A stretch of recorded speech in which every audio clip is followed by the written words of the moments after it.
Argentina hosted a high-level summit of the Americas to find common action against damaging consequences of global warming. President Andrés Manuel López Obrador reported that the 7.1 magnitude earthquake that struck south and central Mexico on Tuesday night left no major damages. The Colombian Senate passed the tax reform or social investment law proposed by Duque administration despite the popular rejection of the bill and the protests that erupted in May.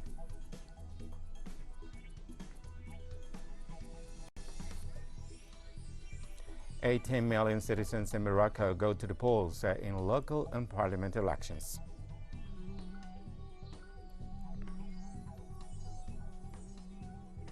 From the headquarters of Telesur English in Havana, this is From the South. I am Bray Gomez. We begin with the news.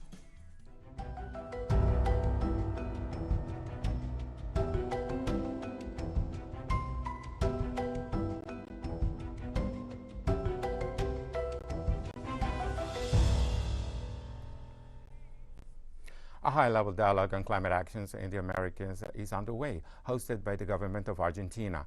The one-day virtual event brought together countries in the region to discuss their shared commitment to changing or enhancing climate ambition. Latin American and Caribbean heads of states participate in a high-level dialogue, along with the United Nations Secretary General and other special guests. The meeting will build a further momentum for climate action ahead of the 26th UN Climate Change Conference, which will be held next month in Glasgow, United Kingdom. The event is being co-organized by the governments of Argentina, Barbados, Chile, Costa Rica, the Dominican Republic, and Panama, and will include interventions from the private and financial sectors, development banks, and civil society organizations. Among the special guests invited was Barbados Prime Minister Mia Mottley, who offered her remarks about the disastrous consequences of climate change in the region. The difficulties of debt. Know that you have In our region, the Caribbean, the people of Grenada lost 95% of their housing stock to Hurricane Ivan in 2004. 95%. In 2017, the climate crisis forced the evacuation of the entire island of Barbuda after Hurricane Irma. And of course, we all know that Hurricane Maria, along with the others that went before, resulted in the loss of 256% of Dominica's GDP. United Nations Secretary General Antonio Guterres highlighted the importance of the meeting as a step forward to accelerate climate actions through regional cooperation. Speaking to the Americas on climate action means you are stating the spirit of multilateral cooperation we all need. We are less than 60 days away of COP26. We need to act jointly to overcome the current stagnation. Many countries in the region are already showing their ambition when it comes to reducing their greenhouse gas emissions and working to improve climate adaptation, even if while they're facing the economic and social scourge of the COVID-19 pandemic.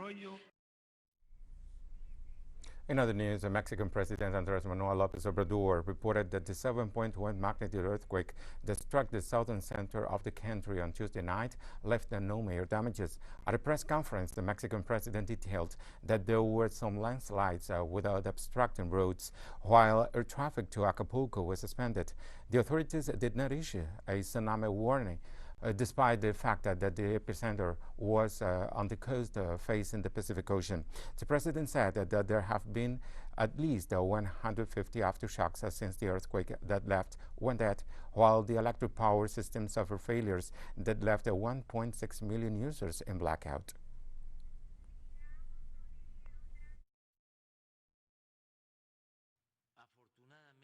Fortunately, there are no major damages.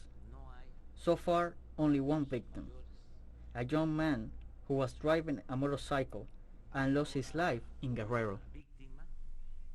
President AMLO also said that government is currently supporting those affected. Rivers and dams overflowed. It rained a lot in the Valley of Mexico. and this caused rivers to overflow. We are still keeping an eye on the situation and are recommending people to move to shelters in the higher areas. We are helping the people.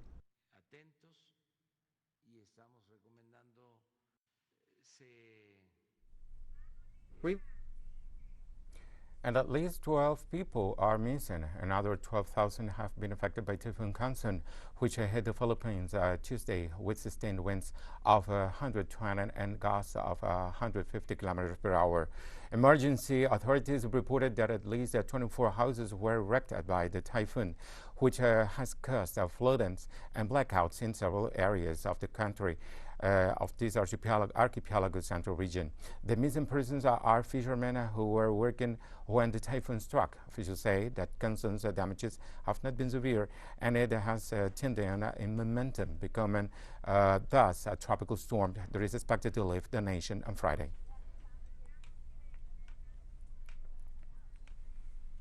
Meanwhile, Shantou grew in 50 category super typhoon.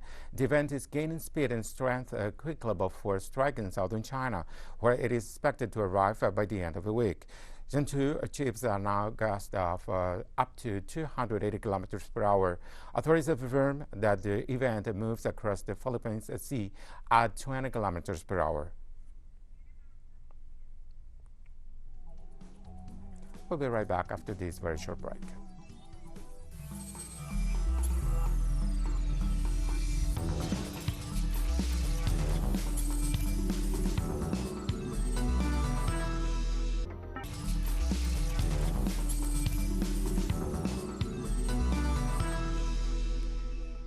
Welcome back. On Tuesday, the Senate of Colombia passed the tax reform for social investment law proposed by Duque administration, despite the popular protests that the erupted made against the bill. After almost 10 hours of debate and with the opposition representatives leaving the chamber in protest, the tax reform was approved with 77 votes in favor and 2 against. Among what was approved, Article 5, which corresponds to the reorganization of assets, stands out.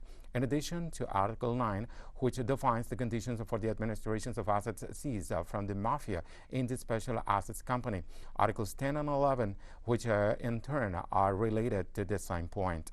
The Senate approved 64 articles that seeks to about 15.2 trillion pesos. Now the approval in the plenary session of the High Chamber is pending.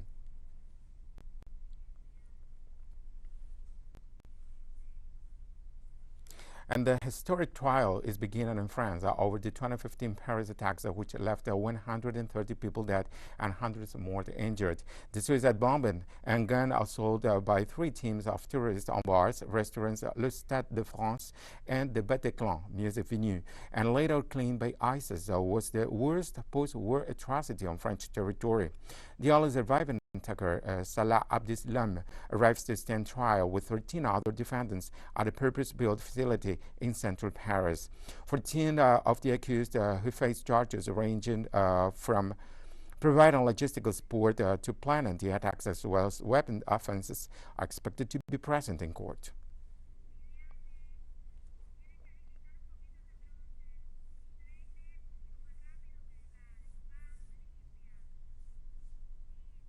Websites of a number of financial institutions in New Zealand and its National Postal Service were briefly down, with officials saying they were battling a cyber attack.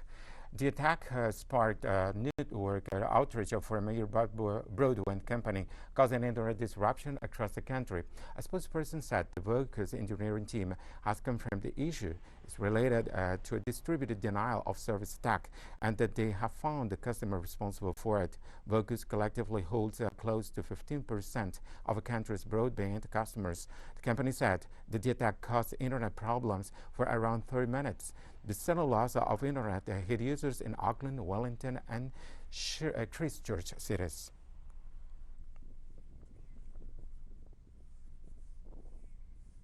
A gas explosion in an apartment building outside Moscow killed 2 people and injured at least 5 others. The blast occurred in a 9-story building in Noginsk, a town 15 kilometers east of Moscow. The blast affected the lower part of the building, damaging about 30 apartments.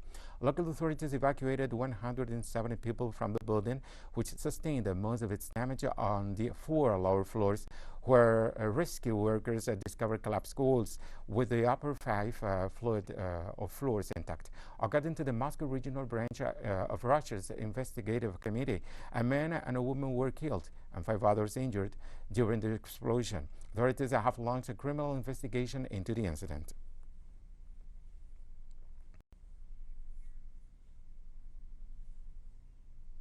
Russian Emergency Minister Yevgeny Zinchev has died while attempting to save a person's life during training exercises in the Arctic city of Norilsk.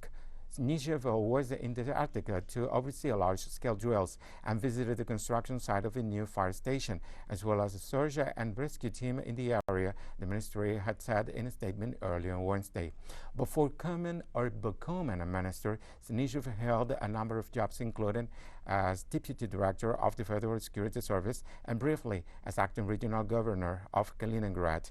He was formerly a bodyguard and personal aide to President Vladimir Putin, according to Russian media. Kremlin spokesperson Dmitry Peskov told Russian news agencies that Putin had offered his condolences.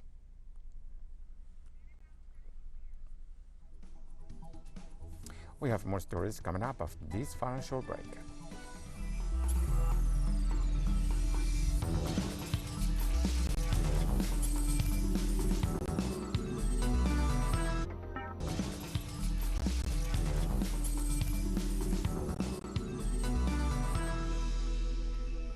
Welcome back. In Morocco, 18 million citizens are set to vote in local and parliament elections. Polling stations are open since 8 a.m. in the North African nation. Citizens will vote for 395 representatives and over 1,000 local and regional officials. None of the main parties with winning options in the legislative turnout have presented a female candidate.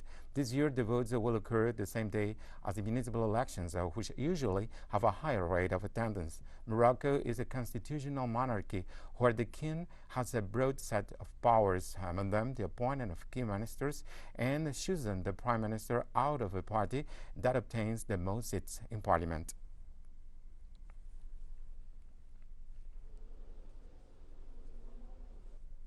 Members of the coup that overthrew ex-president Alpha Condé appointed military governors in 8 regions of Guinea.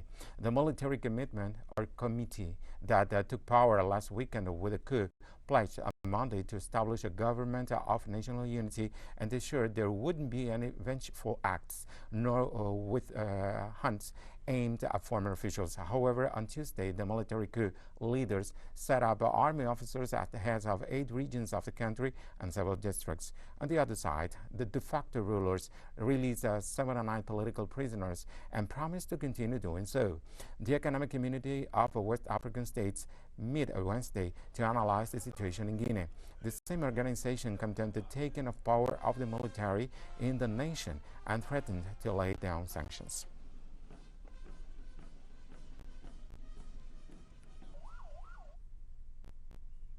On Wednesday, a blaze killed at least over 1 inmates of an Indonesian prison. The blaze initiated around 3 a.m. local time in Tangerine Penitentiary, at a block that housed drug-charged prisoners who were sleeping at the time of the incident. Aside of the 41 casualties, the fire left 72 injured, according to prison authorities. Yana Lowley, Indonesia's justice minister, said police had started identifying victims, but that DNA testing would probably be needed for some of the bodies that were hard to recognize. Authorities were still investigating the cause of the incident at the Tangerine Penitentiary just outside the capital, Jakarta, but suspected an electrical fault may have been to blame. The prison's electrical system had not been upgraded since it was built over 40 years ago in 1872, and the Tangerine prison was already overcrowded.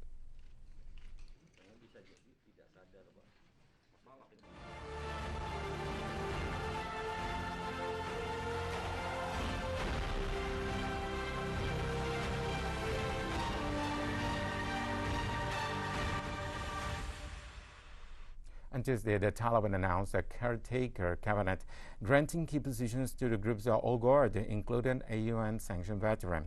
Prior to the announcement of the new cabinet on Tuesday, the Taliban dispersed the protests in Kabul, firing against a crowd and arresting journalists and other civilians. Several people were reported to have been injured. Protests also took place in different cities of Afghanistan, expressing support for the resistance of Taliban and criticizing the alleged Pakistani support for the recent military offensive against the resistance forces in the northern province of Panjshir.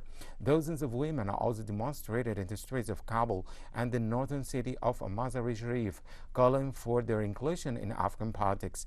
In particular, they called for representation in the next government. Cabinet announcements have so far not included any women.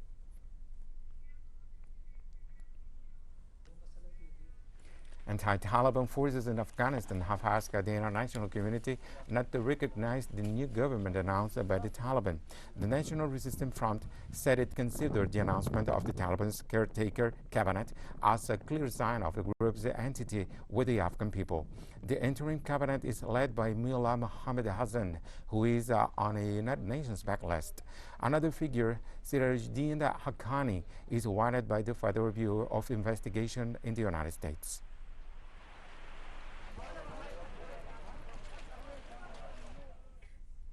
China welcomed the end of 3 weeks of anarchy in Afghanistan with the establishment of a new interim government in Kabul, labeling it a necessary step to rebuilding the country.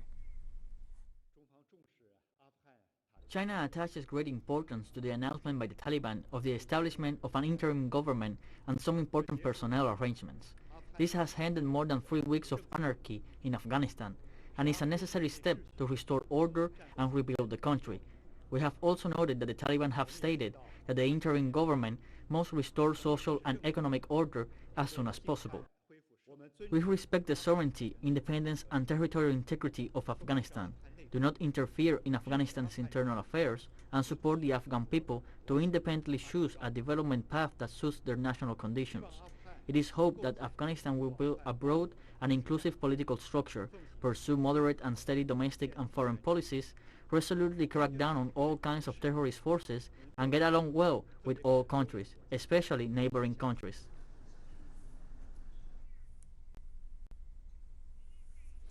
The United Nations has reiterated its commitment to deliver impartial and independent humanitarian assistance to Afghanistan. Martin Griffiths, UN's Under-Secretary General for Humanitarian Affairs and Emergency Relief Coordinator, met with the Taliban leadership in Kabul to reaffirm the humanitarian community's commitment to deliver impartial and independent humanitarian assistance and protection to millions of Afghans in need.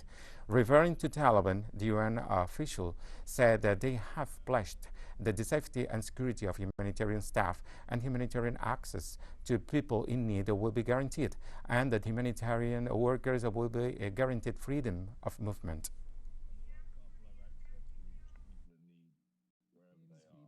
Nearly half of the population are in need of humanitarian assistance. That 18 million people, generally speaking, need some kind of humanitarian protections assistance.